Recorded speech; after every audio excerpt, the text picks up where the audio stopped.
closer between the matchup of Hafu and SongBird whole thing, whereas I picked Korra to win the whole thing. And do you change your mind now that you see this game draft board that's admirable? You know, it's a lot going on this board. Bring victory. Game 1 is about to begin with a Quest Topsy-Turvy Priest up against Cube Warlock. This is one of the hardest decks to play in Hearthstone on Hafu's end. Combo Priest has so many different ways you can go to victory, but it all has to end with a Stone Toes board usually hitting the face. And then SongBird, aka Korra, is going to be bringing the Cube Warlock, and that deck also has its own nuances too.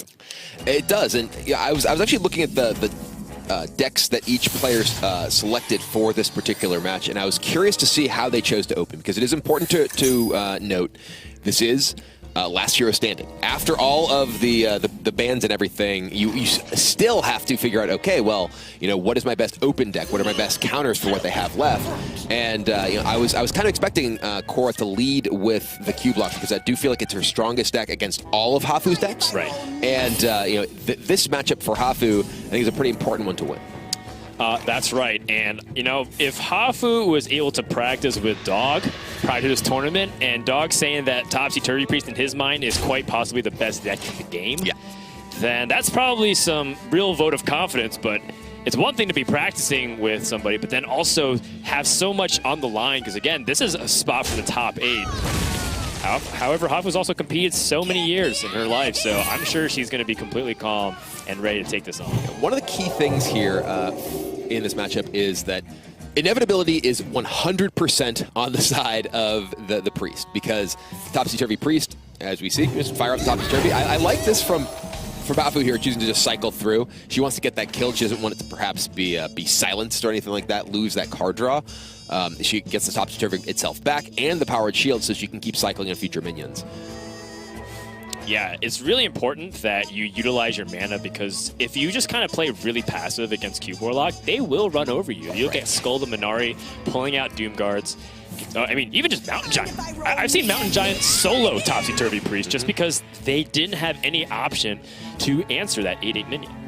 It is kind of funny that Twilight's Call ends up sort of nerfing the test subject, because you can't Topsy-Turvy it anymore. It nerfs it card by buffing it. I know. It was funny when the recent balance changes came around, and I was like, okay, well, what could you change? It's like, well, you could make a test subject a 1/1 or 1/2, and it nerfs the deck because you can't Topsy-Turvy it. It nerfs it so dramatically to the point where I kind of wonder how the deck functions just by you suggesting. All right, but it will be a Mountain Giant for Korra here, and as we were saying earlier, the onus is on Korra to end the game. She needs to kill Hafu before Hafu is able to assemble her essentially infinite damage combo with the Topsy-Turvy. For those who are not familiar with this deck, the goal is to get the test subject plus Radiant Elementals and keep playing powered shields and Topsy-Turvy on your test subject, eventually make a boar, then keep cycling through, continue to create additional copies with your test subjects and Vivid Nightmare, and eventually just make a gigantic boar with all of these buffs and divine spirits and such cycle through. Oh, well, this is quite possibly the biggest nightmare available for Hafu, because while Doomsayer is usually good to prevent development, it tends to work really badly against Cube Warlock for several reasons, because of, well, Carnivorous Cube. That card can create 2 Mountain Giants and improve the power on the board. Korra chooses instead to develop the Skull Minari. I mean, you do also really want that Skull to also get online, because you have so many good demons. So these are 2 both really powerful plays available to her. Yeah, the big thing I think about the cube play is that you leave yourself open to just getting Mass Hysteria the following turn. That's true. And that's one of the major cards that dramatically impacted the power level of this Topsy-Turvy deck from the new set. Topsy-Turvy was kind of a tier 3 or so deck, according to most people, prior to this set, but the ability to defend yourself in the mid-game with Mass Hysteria dramatically changes your ability to actually end the game. It's an excellent point. You can end the game. And because of that reason alone, Priest has gained survivability, but more importantly, it shows that Korra is very well aware of how she can potentially throw away her advantage. You need to, every single turn, present that threat, so that way Topsy-Turvy Priest doesn't get that breathing room to simply draw cards. They have to choose to remove threats or be willing to accept the damage / consequences of, not having the focus. Quickly. Hafu can't quite kill this. She does have the Blood Mage Thalnos and the Spirit Lash, but does not have the mana to play it at this point. Yeah, and at the same time, though, it's still, you know, quote, just a Mountain Giant. Yeah. At 28, it's not game-ending or deterministic at that point. And Void Lord being pulled instead of a Doomguard means that Songbird's aggression, it has to wait at least for one more turn. But man, I'm looking at Carnivorous Cube and Dark Pact and Prince Tal'Daram and the Doomguard hand. There's some huge explosive potential out of this hand. And that's what Cora needs to do in this matchup, is win explosively, because there's Mass Hysteria and Psychic Scream available to Hafu. So playing the sort of mid-range protects my board style of game is just not going to work as the game goes on. You're going to need the ability to actually just end the game. That is tough to do against the Quest, because you need to, you know, not only set up burst, but set up burst that kills your opponent before they can deploy the Quest, or, you know, through the Quest itself. Yeah, I mean, Cube Warlock can do that if they're able to get that train of Doom Guards going. Cora with the Spell Step. You know, it's coming up on Psychic Scream turn. You always have to be cognizant of overextending into that.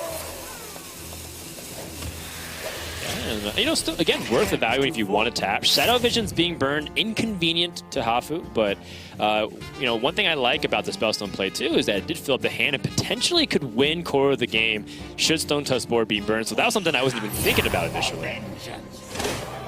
This does complete the quest for Hafu. Gets Amara, and could choose to play Amara, or could just play the Spirit Lash here. Spirit Lash would kill the Giant and gain 6 life. Yeah, that seems to be a really good course of action. Also evaluate what you need, get deeper into your deck. Second Topsy-Turvy, not nearly as important, still a useful tool.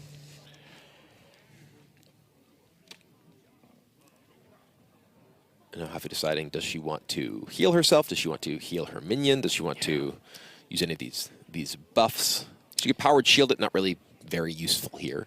Yeah, but she also will be on 9 or 10 cards as soon as this Thalnos dies. There is the threat. You know, if this Thalnos dies, she could burn her boar. Yeah. And if she burns her boar, yeah, she's going to go ahead and just play a Topsy-Turvy here to avoid the possibility of burning a key card. It's a good move. That's also a sign to Cora as to the contents, to some degree, of Hafu's hand. That, you know, it means that she doesn't necessarily have the pieces of the puzzle just yet. Because if she did, if she had everything she needed, no reason to worry about burning. Precisely. Doomguard is out. Are we committing to the aggression? I mean, there is the possibility to attack for a lot here. The problem being, of course, that your opponent just completed quest and has Amara. So you need to sort of thread the needle of presenting enough pressure, but not investing too many resources. And there's the problem of, well, you know, there's not only the threat of the Amara, but there's the threat of Psychic Scream. There's the threat of Mass Hysteria. There's all these possible things. Right. Well, Psychic Scream's not nearly as bad because you have 2 Possessed Lackeys to pull them back out. And that, I think, is a big part of this. Because, oh, man, if it damage. Damage adds up. But, you know, there is still that Amara. So it does put Hafu in a position where she needs to Amara or potentially Psychic Scream this turn. Yeah, if she can even get it. You know, she doesn't have it yet. Going to draw for it. Mass Hysteria. One of the better boards against it, though, right now. It's true. Well, yeah, it's not a great Mass Hysteria. It does find a Psychic Scream, though, so Amara is going to get Hafu back to 40, and then protect it as well a little bit with that Powered Shield. Finds the second Psychic Scream. Yep, and no demon being pulled.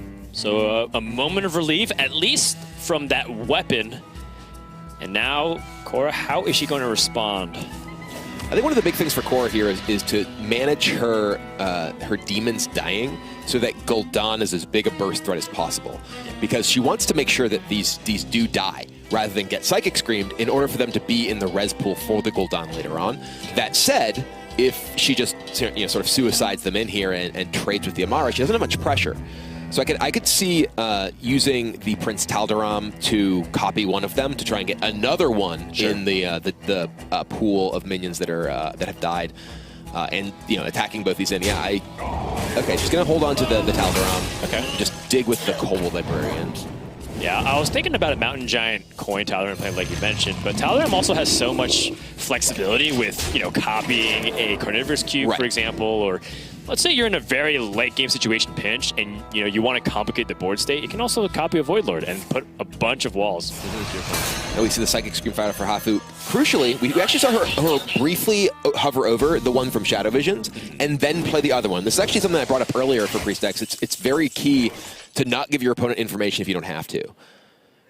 Prince Taldaram's interesting here because it could get Korra a Carnivorous Cube. You can get or a Void Lord. But we'll first see what ends up happening. Void Lords are still in the decks, got shuffled back. Well, I was actually I was briefly thinking, do you want to Taldaram? Okay, she's Taldaraming the Void Lord. I'm not sure I like this because, as I was mentioning earlier, the Void Lords aren't things you really necessarily want to have here. Maybe they just get Psychic Screamed anyway. But you really want to have as many dead Doom Guards as possible to get your burst damage in. This is a lot of removal for days. 2 Mass Hysteria, a Psychic Scream that was discovered and one that was played. There's still one more in the deck. Not to mention that Hafu has her Train of Card Draw, which is so important. Although the test subject that keeps dying and being resurrected is getting in the way of that a little bit. Well, to be honest, it's not clear that Hafu actually wants to draw all these cards because she could overdraw. If that brought back another card draw minion, say she draws 3 cards here, she overdraws and this is her last Topsy-Turvy. That's a good point. I didn't consider that. Her hand size is something to always be cognizant of because you don't want to burn Divine Spirit or the Stone Tusk Boar if it's your only copy in the deck. Well, there's a cube, and that would potentially be a powerful thing to use Taldaram on if you did find your final Doom Guard off of the Possessed Lackey.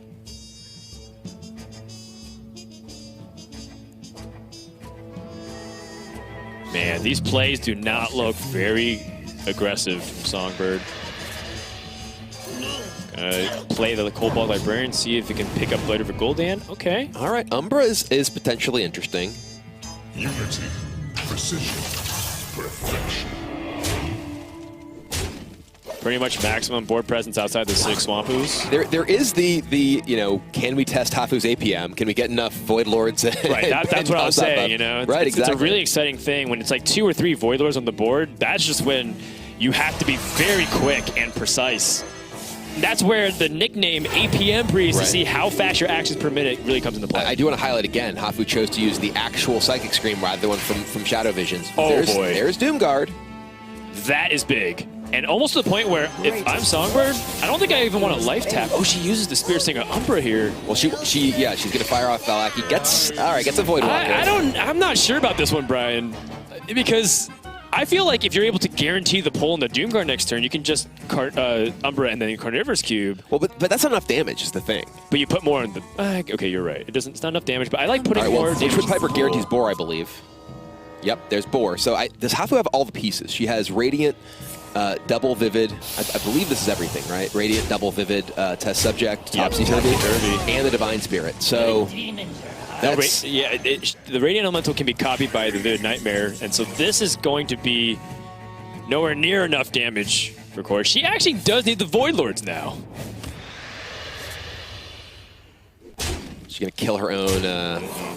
But the thing is, there's also Void Walkers. There's as many Void Walkers as Void Lords. The Void Lord got there, but... Well, this is the APM test right here. The Void Lord in the way. Oh, Hafu has everything she needs. The sequence even picked up the second Radiant. Now she has the overkill opportunity, which Korra can deny. But if she's a good sport, she'll watch it and let it happen. I mean, you got to watch anyway just to make sure they can do it. Exactly, but when the final blow gets dealt, she can play the spoiler. Yeah, for those of you who are curious how this deck actually wins, you're about to see it. The Vivid Nightmares and Topsy-Turvies cycling through on the test subject, which keeps generating more of them. Yeah. There is you need to have the appropriate sequence of everything to avoid like overdrawing key pieces or anything like that. But Hafu, she has very few cards in hand. It's unlikely she runs into any trouble.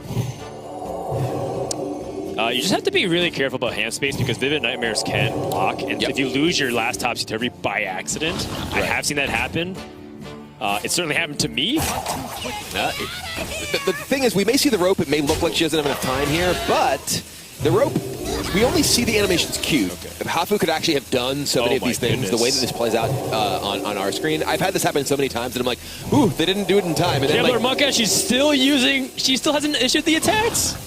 Oh no, she's shaking her head. Oh no! Oh no, she's out of time. It's actually roped. Hafu, did she concede? She conceded. Oh dear, APM not enough. Wait, Stone's board doesn't even die.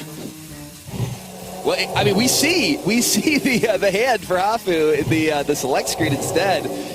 So, I mean, this is what we're saying. Those animations queue up, but I don't think that Hafu was able to get everything in time and just decided to concede the game. She couldn't do it.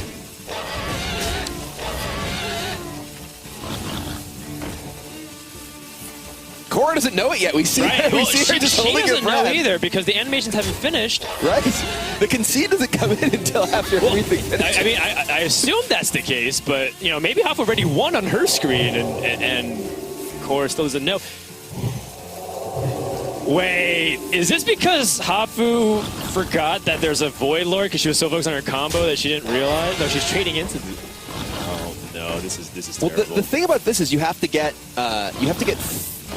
like 4 boars that are big enough to get through. Well, the thing is, you can also flip the board, so you're not supposed to only just attack with the 1/1s. You can summon multiple boars.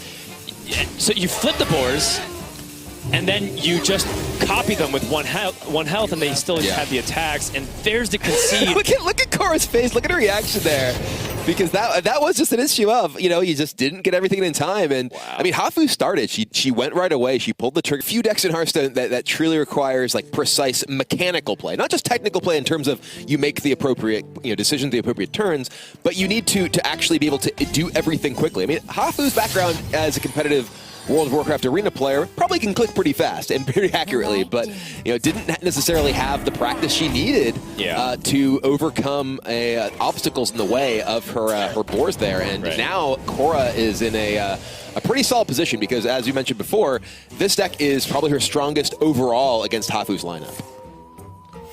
Reporting for duty. Yeah, Paladin is a deck that can pressure the Cube Warlock, but Cube Warlock has so many ways to remove the board with Defile, Hellfire, Void Lord to get in the way, and also, Gord Godfrey, the ultimate nuke button onto the board state. Reporting for duty.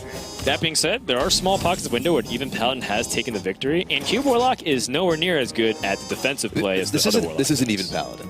Her hero power costs too. This is control OTK. Oh, you're right. I don't even know why I was thinking about even Paladin. We've mostly seen even Paladin, but she does have a Righteous Protector in play. You can't play that in even Paladin. I was just looking down. I'm just reading Twitch chat while I'm playing. I'm just ignoring the game. I mean, that's what we all do, really. But I saw like all even costed cards in the hand too. You are correct. It's literally a Righteous Protector on the board. It costs 1. Well, Gibbler, the next time you make a mistake, I'm going to be gracious about it. It's just funny to me. It's just I'm not going to harangue too much longer. But anyway, completely deserved. Mountain Giant comes down for Cora. That's an even cost card right there. But she is playing Cube Lock. Mind if I roll need? All right. I deserve every second of that. I'm not mad. In fact, you should call me out a lot more on that. I need to be on top of my stuff. Something that I think a lot of us could do here. I think Hafu playing the OTK Paladin makes a lot more sense. This is using some new cards from Roscon's Rumble. Shrivala the Tiger is a really cool, flashy legendary, but the key MVP card in this deck, in my opinion, is Timeout. This is a new card from the expansion that lets you become immune until your next turn. Right. And so what ends up happening is players play Uther the Ebon Blade, summon the 4 horsemen slowly through the hero powers, and try to very, methodically set up a big one-turn kill, although it takes a very long process to get there. This is a one-turn kill deck in the sense that it kills you in a single turn, but it takes like 4 turns to get there. Yeah. And as you mentioned, Timeout is super crucial because previously this deck was very vulnerable to other combo-style decks. because you'd be spending your time sort of setting up and they just kill you. But now you have the ability to use your hero power, Brewmaster or Zola the Horseman, and then timeout, which prevents your opponent from combo killing you. And that combined with the life gain from Uther, Shirvala, Flash of Light, and the ability to thin out your deck so much with Call to Arms and all of the card draw 2-drops just allows you to very consistently assemble all the pieces that you need and then keep yourself alive with that timeout.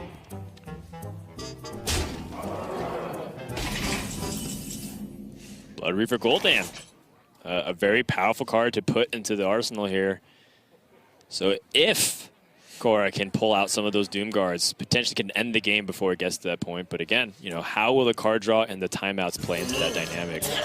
Yeah, and this is a matchup where frequently you are looking to defend yourself against a big burst from something like Gul'dan or a Doom Guard plus Cube style play. This is a matchup, though, where the Warlock player has a lot more options in terms of the windows where they use their burst damage. Nice. That's pretty big here. Yeah. Connecting for a lot of damage. Hafu, she has 2 Consecrations and a Pyromancer, but no equality. This is sort of the story of the Control Paladin life for a long time. She can play, say, Thalnos plus Consecration. That doesn't really get the job done on enough of these. Yeah, and it's something that's like, even calling into question, like, what are you trying to do when you play a Righteous Protector on 1?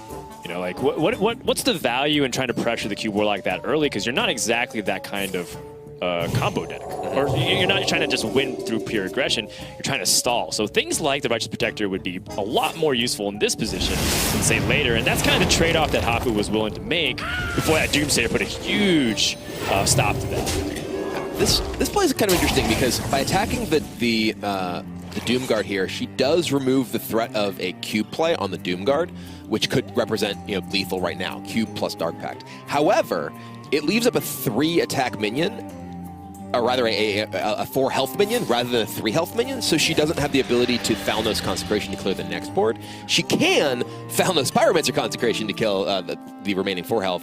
Either way, she takes a total of 13 damage from the 2 things attacking, or rather being attacked into and then attacking again. Oh, man. I mean, that Doom Guard is looking pretty appetizing because, Hafu has just shown that she cannot clear a big board very easily. And you also have double Hellfire, but I don't think Cora wants to risk discarding her Hellfires either.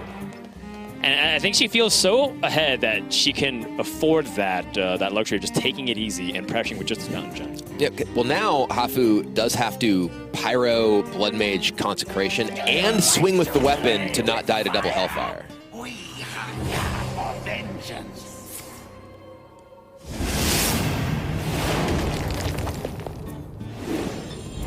I mean, she's at 7, so she could survive double Hellfire. But For some reason I think he's a player 5. Yeah. If she was a 9-mana, though, that'd be right. Yeah. So, well, there is Doom Guard. If Doom Guard doesn't discard Taldaram, that is lethal. Oh, you're right. That's the Doom Guard Taldaram, And it does not. Yeah, that's going to be the 8 damage necessary. Overkill 1. Hafu down 0-2 as Cube Warlock got an inch and is taking a mile. Yeah, and we saw this really, I think, came down a lot to just the against minion-based strategies.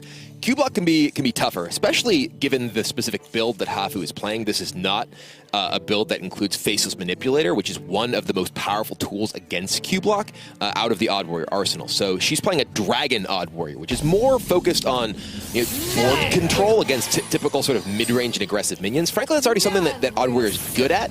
So it feels like it makes your good matchups better, but it seems like it might make some of your other matchups like this one a bit worse.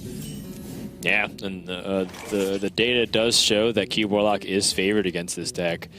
And with double Mountain Giant, I mean, Cora's had the Mountain Giants so far most of the series, like very early on, to be able to pressure. I think that if she hasn't, she's also been able to get Skull. And those are like 2 really important facets for the early game for Cube Warlock.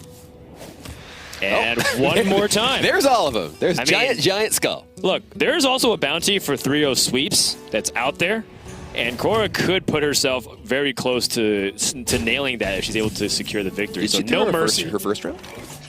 No, I'm just saying she gets on the board. It's true. Yeah, I don't know if she won 3-0. I don't quite recall whether her first round win was 3-0, but I'll check that for you. Here, SongBird Korra is going to pass no life tap. One thing I do like in this instance is that she has held her librarian rather than throw it into the waiting clutches of that Ethereum rover. This A, prevents Hafu from just getting a value trade on it and getting some armor, and B, keeps the librarian in her hand to potentially upgrade a spellstone later on. Yeah. Man, that's a lot of armor. But second Mountain Giant, also going to be problematic. You know, one thing that Zole was, talking about a lot was just the psychological damage, too. When you play like a long, drawn-out game like Oddworld, do you find like that gives you time to calm down in your experience, or is that something that kind of makes you rattle even more because you're just, you just kind of want to get it over with, so to speak?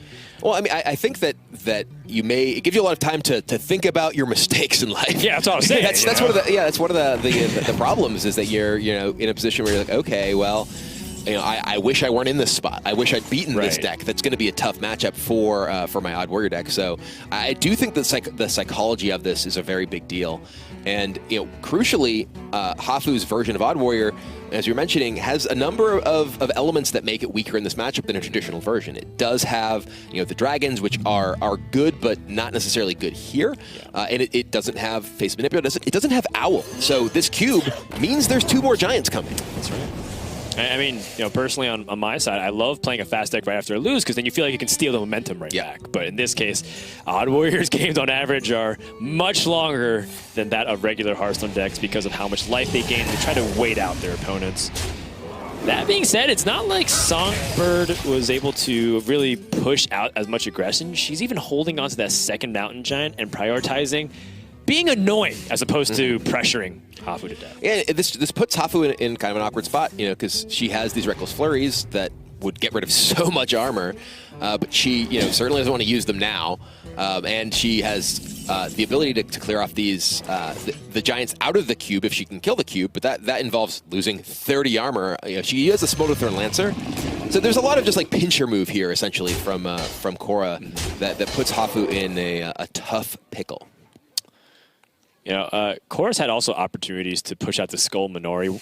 What's going on here that, Korra's holding on to this coin, this skull? I feel like she just had a number of strong opportunities to just, pressure with this board already.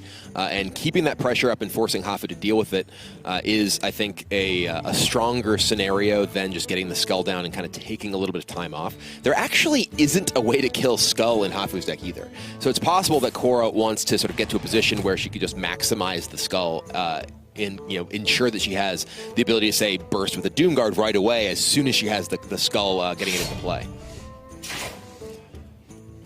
Super Collider, a very powerful weapon to force minions to attack into each other, but the way it's positioned is very good. Korra did a great job positioning the minions, and now that acidic Swampoo's onto the Super Collider is brutal. And Taldaram for the cube here means that even if Hafu has one removal for the cube into a board clear, well, you got to kill 2 things into a board clear. Yeah, I think this is a really good opportunity.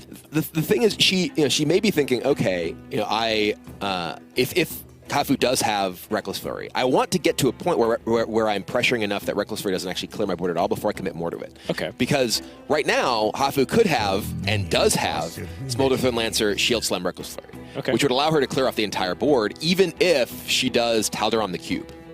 A lesser commitment and a better expenditure of mana is the Possessed Lackey. It can help you pull out, the Void Lord be a little bit more harder to clear and still kind of present that. I was going to say I like Skull here because you're in a position where if Hafu does not choose to pull the trigger on Reckless Flurry is never going to be good again because she has so much damage in the board that you essentially have to get rid of this at this point. That's true. You have to kill the cube. You have to Reckless Flurry. Right. So now this is like, okay, I'm setting up a guaranteed minion into your essentially forced board clear. Right. And because Hafu doesn't have as much easy ways to gain armor anymore. Right. So if you're eliminating all that armor count, then Reckless Flurry is going to just be like 4 damage, and that's not going to be enough to take out Mountain Giant. Yeah, and here it's going to be the Smolderthorn Lancer into the Reckless Flurry. And now, thanks to Korra's decision to set this up this way, she's going to be guaranteed a minion off of that skull right away. That's nice.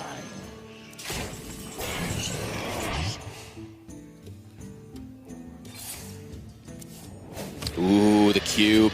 That's going to be really good for the Doomguard. It is. Next turn can be Doomguard, Cube, Calderon.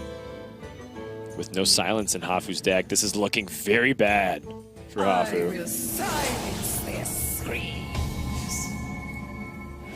There is a method to my madness. It's going to be 10 damage on the board just right now. Cube allows 10 more, so 20 with even higher upside because of things like Prince Tal'Darim and the Cube.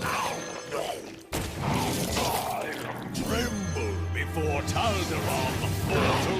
Well, I also like this choice of using the 3/3. It's hard. It's easier to remove, therefore, hypothetically. crucially, now Hafu can't hero power shield slam the cube if he had dark pacted the other one. Right. Hero power shield slam brawl would be available. Now there is shield block thanks to the shield block in hand. She can shield block, hero power, shield slam, Reckless Flurry. But that is much worse than you just be able to use your your brawl and potentially not actually have to lose all your armor. And if you leave something big left over, because there's still a possessed lackey here.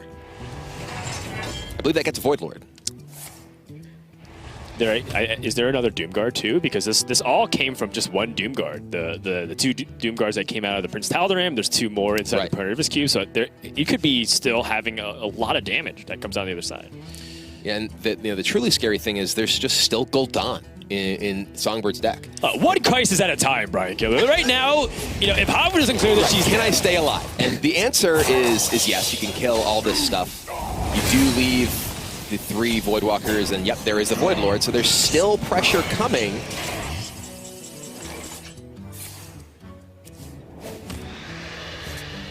Coldbite Librarian just to dig a little bit deep into the deck. And now it's back over to Hafu to again try to deal with the board state and no longer has crazy amounts of armor and has less removal tools. I mean, there is a Brawl, but Brawl probably leaves 4 power on the board anyway. Right. Because you're, assuming you kill the Void Lord, one of the 1/3 is most likely to stick around. Yeah, we're seeing just the inefficiency of the Dragon package here. We see the 2 Crowd Roasters in hand. Those are great if you're playing as a mid-range deck where you're trying to kill some minions, but when there's a board full of small minions or cubed minions, they're much less effective. Jeez. Crowd Roaster your 1-drop. Yeah, that Back in the day when I was a big fan of Rend, that's what it was, Rend Blackhand. Rend Blackhand was usually, you were happy when you killed like an Emperor Thurison or a Ysera or something. You couldn't Rend Blackhand 1-drops anyway, but Korra is going to Hellfire not only that Crowd Roaster away, but Hellfire Hafu away. And that is going to be a 3-0 sweep from Korra in a matchup where a lot of people felt she was the underdog. Yeah, and good sportsmanship being